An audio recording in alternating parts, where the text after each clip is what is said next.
Welcome to the Agency Action Show with Toby and Kurt. I'm Toby Crines, one of your two marvelous hosts. The other marvelous host is Kurt Bonanen. What's going on, Kurt? Toby, awesome to be here with you today. Hey, I got a question. If you could delete one plugin from existence, what do you think that would be? You know, there's so many great candidates, Kurt. I'm thinking, and then there's like categories, like plugins that cause me problems as an agency owner is one category. Plugins that just kind of suck is another. Yeah. Plugins that are like adding SaaS services is another category of plugins I really don't like. Plugins where everything is a premium feature is another category. And I'd love to get into all these with you. But let me just say, off the top of my head, one that particularly annoys me, and I'm not saying it's a bad plugin at all. I actually think it's a great plugin for what it does, but the upselling in it just drives me crazy. And I have it installed on probably half of my client sites. So it's a plugin I trust and like, and at the same time, it annoys the crap out of me with the upsells. And that is Monster Insights. And what a surprise. Monster Insights was absolutely at the top of my list.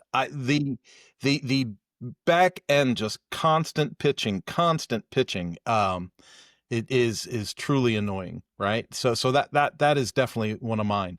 And that comes from a house of plugins that is super aggressive on their marketing and things like that. So the other ones, this is going to sound harsh.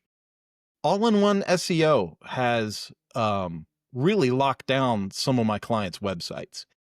And I don't know if I can, I got to be really careful because, we've friends in the space, right? But so is it a great plugin for simpler websites that are simply marketing branded websites? I'm not sure. All the customers that I have had where all-in-one SEO seems to have like taken over the database and restructured things and just made things incompatible. They're sites that are largely dynamic. So they have LMSs in them, active CRMs in them, things like that. And so maybe that's part of the issue, but all-in-one SEO has been somewhat of a nightmare on my more involved websites. Thinking, there's another category of plugins that change the UI, where they have all of a sudden there's a colorful top nav item, or they like have totally rebuilt, like there's like the WordPress way, and then there's the way this plugin does it. And I think an example, Gravity Forms is an example of one that does it pretty well, where like they have a lot of custom functionality, but it seems very fully integrated. Yes. And I want to say like WP Forms seems different. I go there and I seem like I'm in a new land. Like in terms of I was using the event calendar for the longest time, and then I had a client who was really strong-arming me and wanted me to use that really simply scheduling program. And is it a Fox? I can't remember. They have like they have a mascot that's part of their software, right? So I load it up and poof, it's like I'm on a different website. It's like it takes over the whole back end of the thing. Welcome to Really Simply Scheduling. Do this, do that. I'm like, am I in the site? Am I out of the site? And of course, we're experts, we're pros, supposedly, but every new thing is still every new thing, right? And so then you're like, all right, so now I got to figure this out and somewhat master this. And it didn't take me long to go back to the client and go, we've got some other tools you can use. You don't need to be in this. And they're great people. They're great people. Sure. They're awesome people. It's a great product. I just don't like the experience. Well, and here's another experience thing that is, I want to say, if I had a choice, it'd be a disqualifier, is when they ask me why I'm deleting the plugin or deactivating. Why are you deactivating this plugin? Like, why? So, well, the information is, if you're developing a plugin, managing a plugin, or looking for new features to build for your plugin, I very much understand why that question is asked. What I don't like is when I just deactivated a product, for example, and it said, here are your choices. Didn't work as designed, didn't do this, didn't do that. But none of them were my choice. And I was like, well, none of those are my choice. None of those are accurate, right? None of those describe, because the truth of the matter was my goal had already been attained. I didn't need the product anymore. But it never offered the option of it met its goal, or I'm finished with this project, or it didn't say that. And so I tried to not choose something, and it said choosing something is mandatory to to deactivate this. And I thought, well, that's ridiculous. So now I got to make something up. Well, yeah, and I also think like the right time to ask that question is not as I'm deleting it. It's like figure out how to ask that question as I'm using it. Like, and I don't, and you might have to ask a different question. Like, maybe you have some software that's like, I see you clicked 5 times to find this button. Was that annoying? Like maybe, like something integrated with my workflow that's not just an annoyance at the end when I'm already done with it because I don't need it for whatever reason. Yeah. Well, that takes us to just kind of an overall question about plugins, and that's, and we're asking for you, listeners and followers, just give us comments, could jump in, join the conversation. But are you, Toby, are you somewhere even close to like plugin fatigue? Yeah, there's different ways to frame it. One way is, do you have too many plugins on your site? Yeah. But another thing is, plugin fatigue could be described as, is WordPress not feature rich enough? For example, should WordPress ship with an SEO function? There's a strong argument to be made, yeah. Yeah. Because if you think of all the SEO plugins, there's a set of things, all the SEO plugins, and there's like 1,000 of them. They all do rewriting of your title tags. By default, they do that.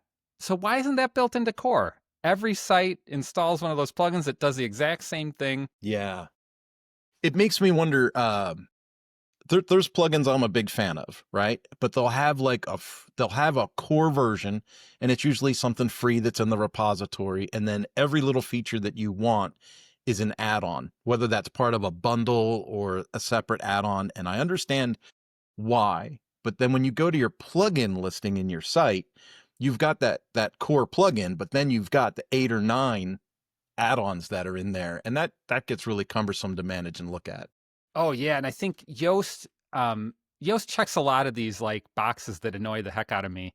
So one, they're like, don't you want AI to help you write this? I'm like, no, I don't. I already pay for ChatGPT. It's fine. And then so they're trying to upsell you on a monthly subscription to their AI stuff. And then I forget the features, but it's like a basic feature that that Rank Math has. And I'm like, I just want this feature. And I go there and they're like, you need to pay for this. And I'm like, now I need 2 plugins for something Rank Math needs 1 for. And Rank Math has the same problem. Don't get me wrong. Like when you go deeper, you're like, now I have to pay for this. And one thing I love, WP MooDev, which has been around forever, and they get mixed reviews on their plugins. But if you buy their plugin, it has everything in it. And that's part of me goes, why can't these other plugins do it? One thing that's, a lot of the form plugins do this too, where you're like, I need a contact form. Great. Maybe it's free or maybe it's a premium thing. Oh, you want to connect your contact form to MailChimp? Well, you need the premium add-on for that. Oh, you want to connect SMTP? That's another add-on. And this is all the form plugins are guilty of this. And that to me is probably the best definition of plugin fatigue. As a agency owner and developer, I say, just give it to me, whatever the thing is. And they get all this from SaaS services as well. Oh, you want a Tesla? Oh, you want it to go faster? You need to pay us. And then we'll just, change a yes to a no or whatever in the code, and now it goes faster. Well, that's like some of the newest cars, some of the newest luxury cars are coming with subscriptions to make the radio work month after month, to make the heated seats work month after month, to make navigation work month after month.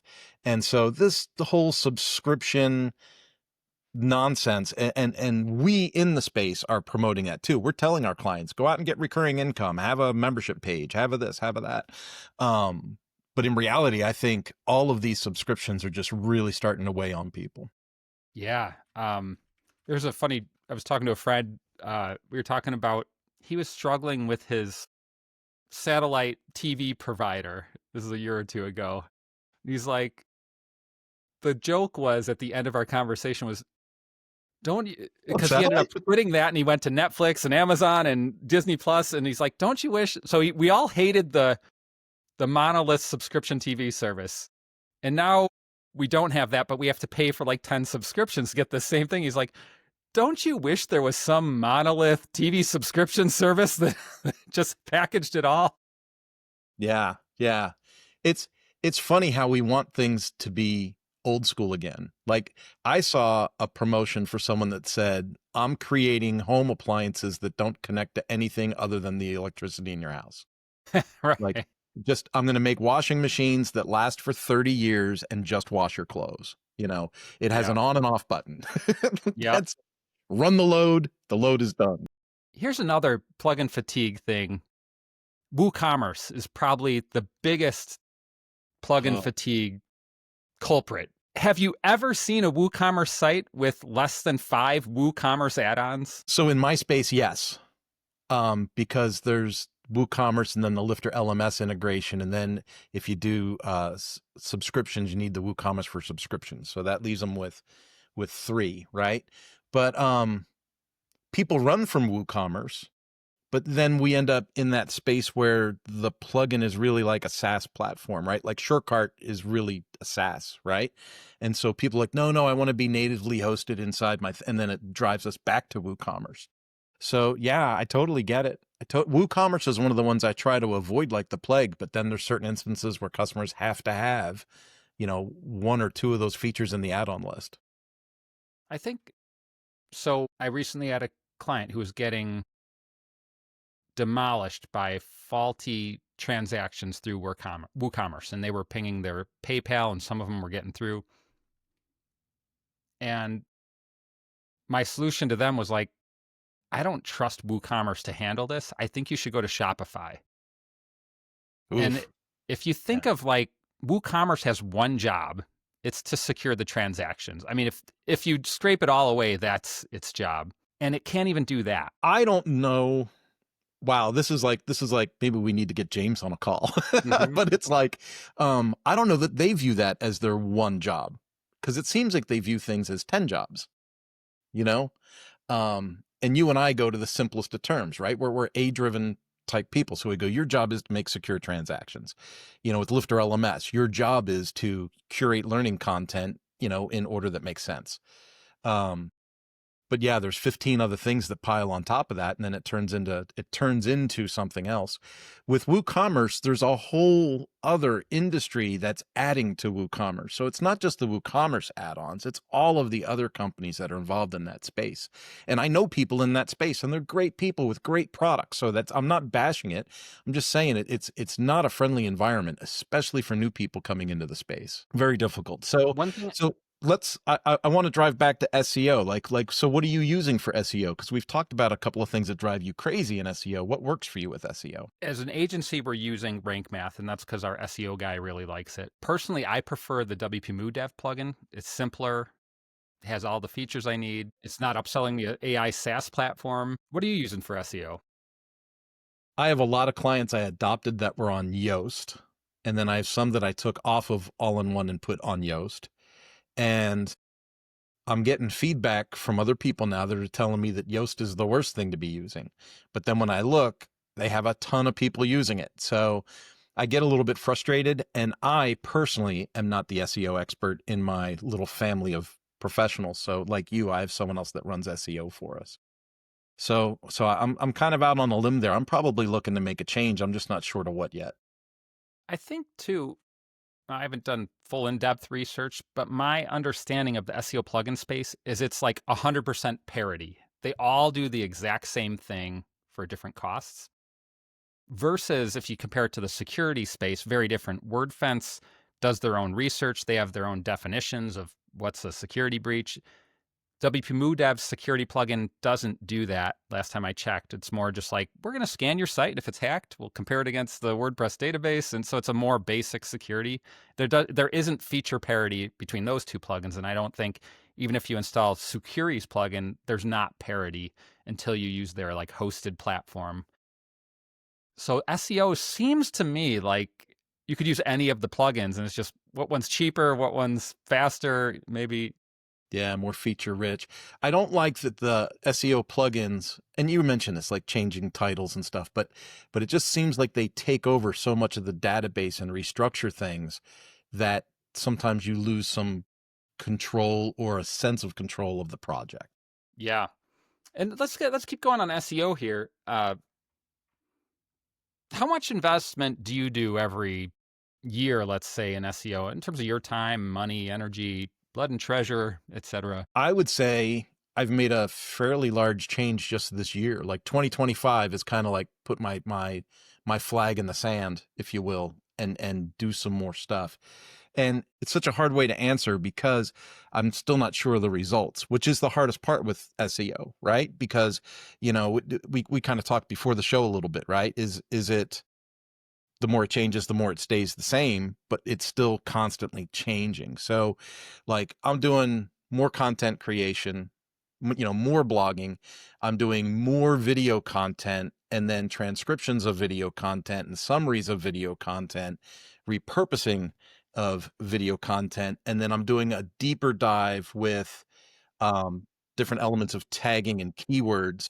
And I wasn't such a keyword driven person before. I used to think, Toby, I maybe this was the thinking 10 years ago, right? I'm going back in time. But I used to think if I create a project and I just make really great content, really good solid narratives, good titles, and I post that, I should be good. But that's not what works anymore. Yeah, you still need the good content, but you have to drive it with the keywords and the searches and the backlinks and the where I failed deeply before was internal links. We had scads of content, but we weren't internally linking to our other elements. And so we've actually been going back in our older content and adding those internal links and external links and driving things more that way for an SEO effort. But it's quite the job. I would say if I were to put a percentage on it, maybe 10% of our effort is on SEO and 20, Yeah, 30% of our effort is on sales. And so we're not really leaving a whole lot of percentage of effort left for actually doing the client work. right. There's a thing that I'm dealing with right now. So my team, we've invested a ton in SEO um, over the last 2.5 years or so in the mightymo.com. We have a full-time guy who's been investing many hours on the I mean, it could be 2,000 hours of his time over the last 2.5 years. He's been highly successful at getting traffic to the site, not as successful at converting that traffic. And this is where converting. So, okay, great. We increased our site stats, our impressions and clicks to our site through the roof. And then what we're seeing now, and this is like you're saying, it takes time to understand the data. And what I'm finally getting around to it. I'm like, I was looking at Google Search Console, lots of clicks. I'm looking at our form submissions, it's steady. And so there's a misalignment there. And so right now we're conversing about not so much SEO, but like conversion optimization on the site. Yeah. That's so I've gone public before with my skepticism of the use of AI, especially by site owners, not agencies, but site owners. Like site owners are like, oh, I vibe coded this and I want you to put it on my website. Like I'm not having those conversations with people. I mean, I have a service we talked about before for that, but as far as AI for us, for agency use, I've really started leveraging it more and more. And I've been interviewing on other shows, people in the AI space. So it's given me a little more confidence, I think. But I literally have some prompts now where I'm like, hey, I want to give you a collection of these URLs that we manage, and I want you to analyze these efforts and tell me where our gaps in coverage are or where our missed opportunities for revenue may lie. And AI comes back with a list of stuff, and some of it's nonsense, right? Some of it's like, I'm not doing that, I'm not doing, but there's some stuff that comes back that's very valuable. And in the last 2 weeks, I've probably spent 6 whole days creating a different series of lead magnets and conversion tools that AI's recommended because of what you said. And everyone, I shouldn't say everyone, but like when I talk to people on Post Status and other agency kind of platforms, a lot of us are reporting, yeah, our impressions are up, but our conversions are down. Sales are down. People aren't selling as many contracts or as many jobs as they were a year ago. And so some people point to the economy, but I think a lot of the impressions and all that stuff has to do with LLMs and bots and all kinds of stuff is crawling our sites for data, but maybe we're not seeing real interaction. And by the way, Google Search Console around mid-September changed the way that it charges for data, basically, in the sense that it cut off. It used to let services like Ahrefs and ChatGPT could go and get the top 100 results at a time. Say, give me 100 results for this term, 100 results. Google said, you can still do that, but you're only getting 10 results at a time. Yeah, only getting 10. And so all of our clients in the Mighty Mo's impressions dropped considerably on September 15th. So that's just a fact out there. As you look at your data, if you go to your data today, you're going to see that September 15th-ish, you're going to see a huge drop in impressions. However, your clicks will be the same. Yeah. And then it said that in that update, they said they weren't going to paginate results or anything. It's just top 10 and that's it.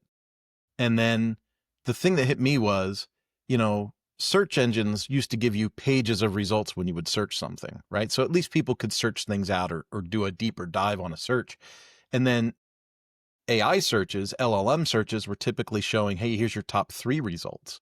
And then when you ask AI, well, how did you determine these top 3 results? The number one factor was search engine results was the number one factor. By the way, along those lines, I've been skeptical of that methodology from the beginning. And I recently saw like a research paper that said the AI engine, the LLM, has no idea about its algorithm. It really does not have that insight. It's just doing a calculation based on what it thinks you want to see. Just making stuff up. Making it up based on what it thinks you want to see. Okay. But the question about SEO, you mentioned you're doing blogging. I've been actually, this has been a process for me as I've thought about conversions as a primary lever in getting more leads that leads to more money. I've been investing heavily this year in LinkedIn. And not SEO, but just engagement on LinkedIn. I've been doing webinars and you've probably been seeing me post stuff. And I know you're heavily involved in LinkedIn. How do you think about LinkedIn in terms of your overall SEO? Because you invested a lot in SEO recently, but LinkedIn is a totally different marketing thing. And these are both very marketing oriented functions. Yeah, it's really weird. And demographically, things changed for us when we changed our focus from California to Kansas.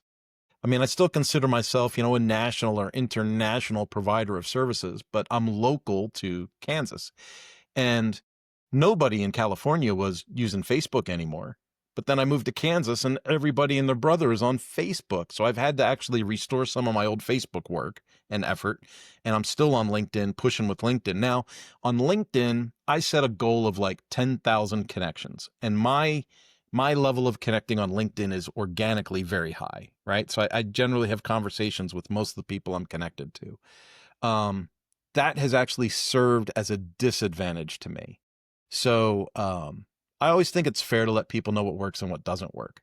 So now that I have over 10,000 active connections on LinkedIn, I am getting an inordinate amount of spam in my DMs.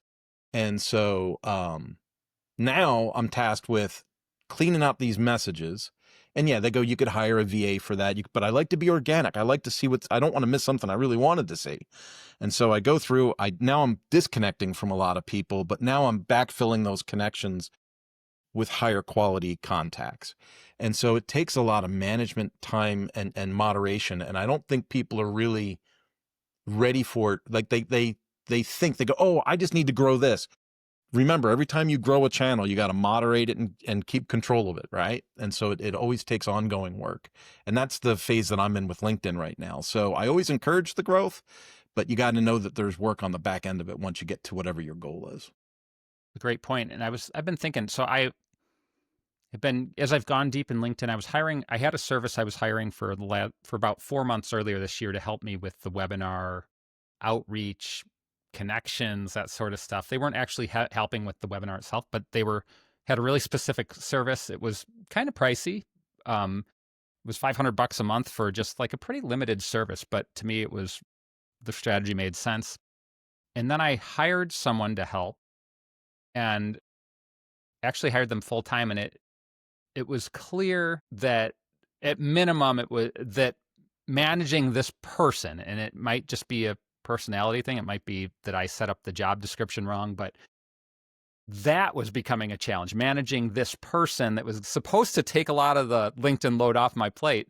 And then now where I'm at is I think I need a lower skill VA where I have to define the specific processes, assign those weekly processes or daily processes, and I still have to do a lot of the work. And this is like this stuff is not easy, whether you're doing, and the one question we talked about earlier was like, is there such a thing as valuable low cost SEO products or valuable low cost marketing products?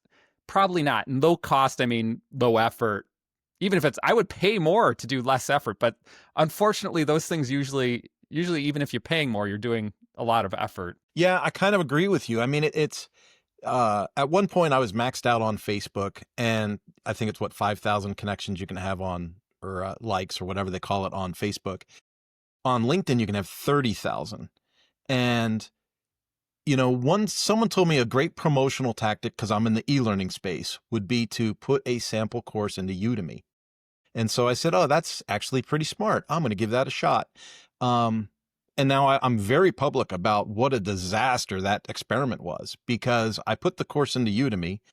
The topic that I picked was very saturated, so there was a ton of other courses on the same subject matter. I've had 0 conversions through Udemy, but I have had and continue to get at least 30 spam messages a week off of that product. People from every continent on the planet are telling me they can help me improve my sales on my Udemy course. It's mind-boggling how much is out there that becomes an effort or something to manage or moderate. And that's one of them. Udemy's been an absolute disaster for me in that respect. That's a great point. And I mentioned earlier, like we've done a great job at generating leads with SEO, and now we're working on our conversion process. But part of the downside of doing a great job with leads is we've gotten a lot of bad leads. People who really need WordPress development, they need help, but it's just not a good fit for what we're selling. Usually it's a price point thing. They want it for $100. I mean, I'm not even joking. We get a lot of those calls now that we didn't used to get. And now it's like every time the phone rings and I'm the one who answers it, I'm like, do I answer this? I think I'm going to send it to Google AI and just cross my fingers because Well, it's such a weird thing, because sometimes I get calls, and we have a note in here about page speed and stuff like that. Sometimes I get a call that says, hey, I have a pre-existing site and I don't have my provider anymore. Could you help us do an audit of our website? Could you analyze our site speed for us? Could you analyze? And in some cases you say, well, yeah, typically what we do is we employ a little paid discovery, get credentials to your site, do an audit, and let you know where we can start. We'll give you a proposal.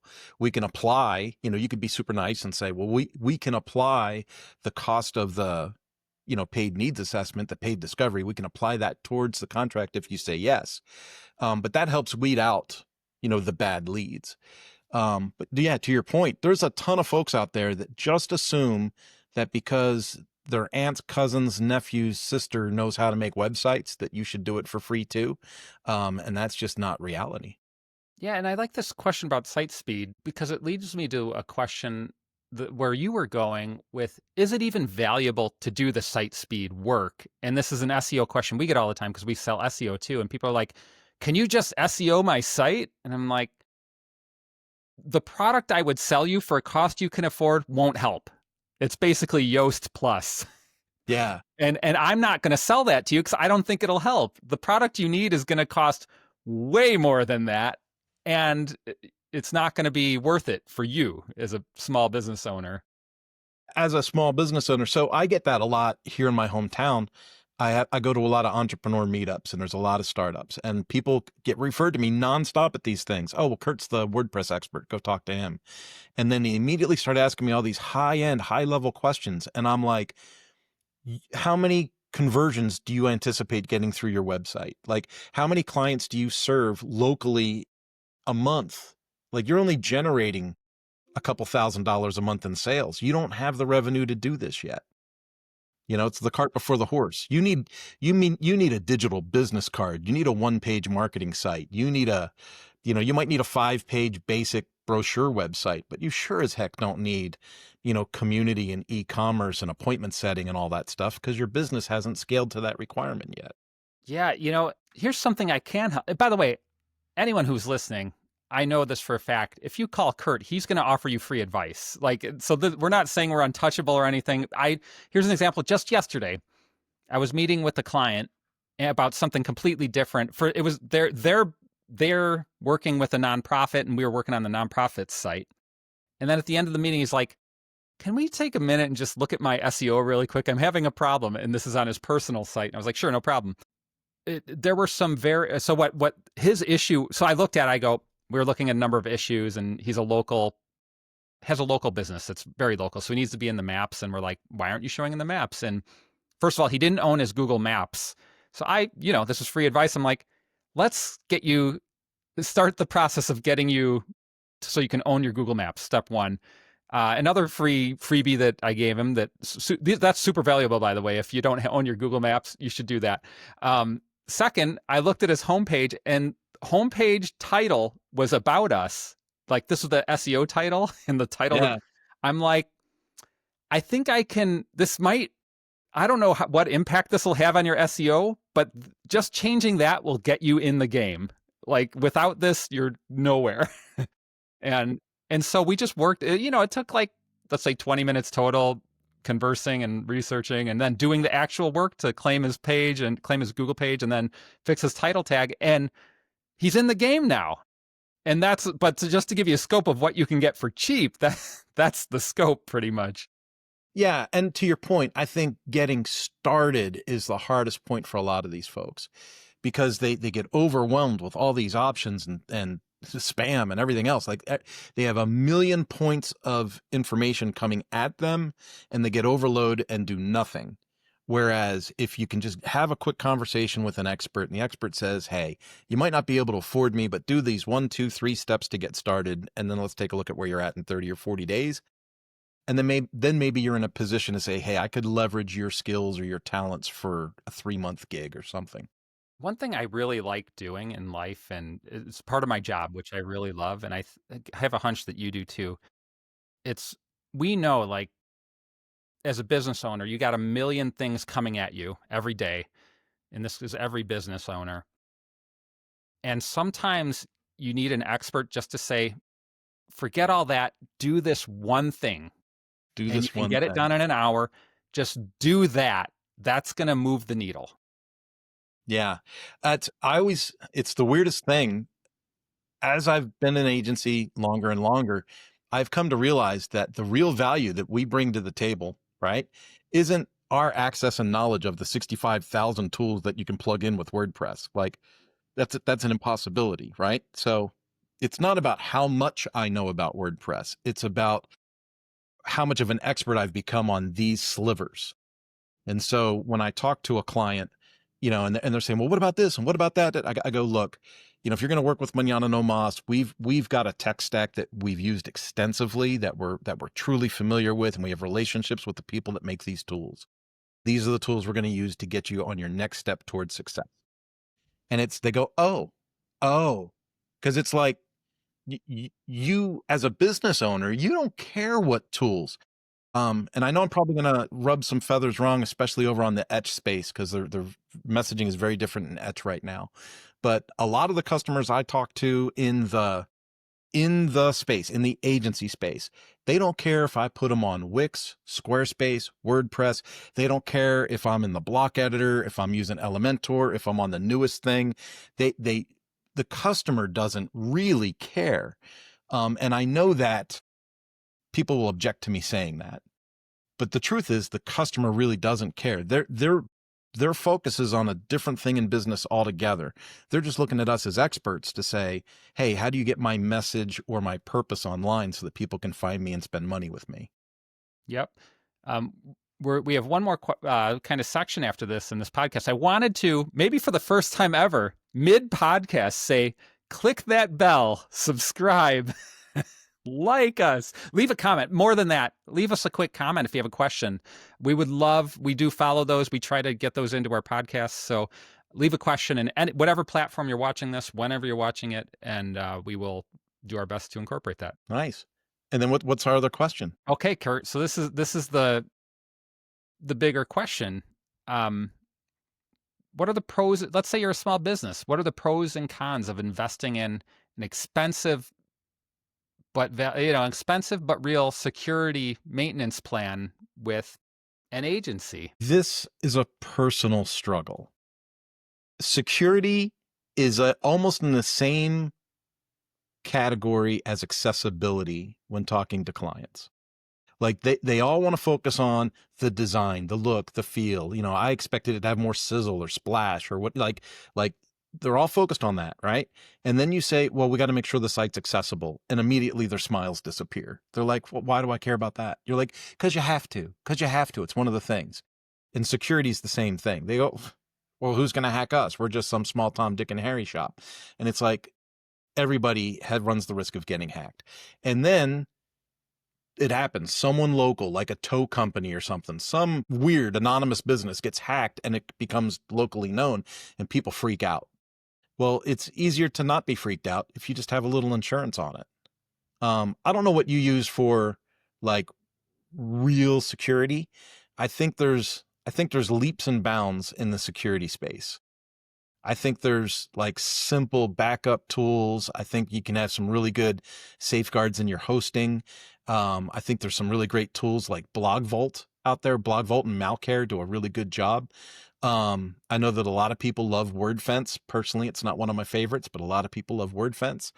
But then there's a different version of security, and that is like hands-on with the agency. Like routine backups and routine backups in stagings, things that you could quickly go, okay, well, we're going to turn this off and redirect the URL to this package. Like there's ways that the agency can really be involved hands-on. But to your point, the more involved you are, the more expensive it gets. I'm dealing with a hacked site right now. Actually, I'm dealing with two. One is a site that was not a client of mine, and they're a pretty big nonprofit in town here. But they came to me and they're like, actually, I came to them because I was trying to give them money for something. I was like, I think I'm on a scam payment page. And I emailed them and they're like, oh, yeah. And I was like, do you want some help with that? And they're like, sure. And so I've been doing a pro bono, just like, let me help you. And that, I mean, it's been a full 2 days of my time, which if I charge them, that would be a very expensive cleanup. But to get them back to up, and it's not even it's fully cured, it's working, you can now pay again, but there's still broken stuff that I'm still cleaning up. I'm working on another site, similar, 2 days of my time invested in cleaning it up. We're not there yet. Again, like you can just picture the dollars. Picture 16 hours, maybe 20 hours times whatever dollar rate per hour you want to put in that equation. It adds up really quick, especially if had they been paying me, let's put that amount. Let's say that's X. Let's say I'm charging $100 an hour, $200. Let's say 200 an hour, which would be like a rush fee on something like this, might even be more. But let's say $200 an hour times 20 hours, that's $4,000. A maintenance plan with the Mighty Mo, where we cover this sort of thing, less than $4,000. And your site's not down, you're not losing revenue. That's when you think of pros and cons. That's one way to frame it. Where I get lost on a lot of these situations is it's always an emergency, right? It's always an emergency. It's always time-based, and they rarely have any safeguards in place at all. As clients, they either were not informed by their previous vendor or they just bypassed it, right? They abstained from any protection whatsoever. And then the panic hits, and then they're upset when you go, oh, well, that's going to run about $4,000 to fix that. Because then they'll go, we don't even get that many, like for a nonprofit, we don't even get that many donations in a month. Well, that's not my problem. Like it's going to take this much time, or we don't know how long it's going to take. We're going to be on the clock hour by hour. It could easily go 20 to 30 hours of time, and they start to freak out. But we can't assume the cost of neglect. It just is what it is, and then that makes us out to be like these charlatan used car salespeople. But unfortunately, that's the nature of what their situation. I think so, like, because the charlatan in this case, let's picture a broken AC unit in the middle of summer. Well, you're expensive. Okay. There's like some frame of pricing where you're like, between X and Y, I go, okay, it's going to be a lot, but it'll be done. Then there's like way more than that, maybe 2 or 3x that, and people will try to scam. Is that a scam? I don't know, but like they're trying to like take advantage of the situation. And so if I want to like when I think about how to frame this up as an agency owner, if you're wondering what you should charge, you need to charge a lot. But there's something that's too much ethically, and some, I never will take advantage of someone in that situation with by jacking up the rates. I don't even charge a rush fee. Maybe I should, but like, but it will be expensive. And what Kurt was saying, I think, is like, be firm in your boundary that this is a premium service. Cleaning up a hacked site is a very premium service because, frankly, it's hard to find help, especially right now. Today, the site's broken. So I think this is kind of what you're saying, and I agree. It's like, this is a premium service you're offering. You need to charge accordingly. And of course, don't gouge people because they are in a Yeah. bind. And at the end of the day, the number's the number. As soon as we start discounting the number, then that portrays that we were trying to rip them off in the first place. You're trying to cut someone a solid and give them a discount, and what they're interpreting is you were trying to rip me off, and now I'm getting it for the right price.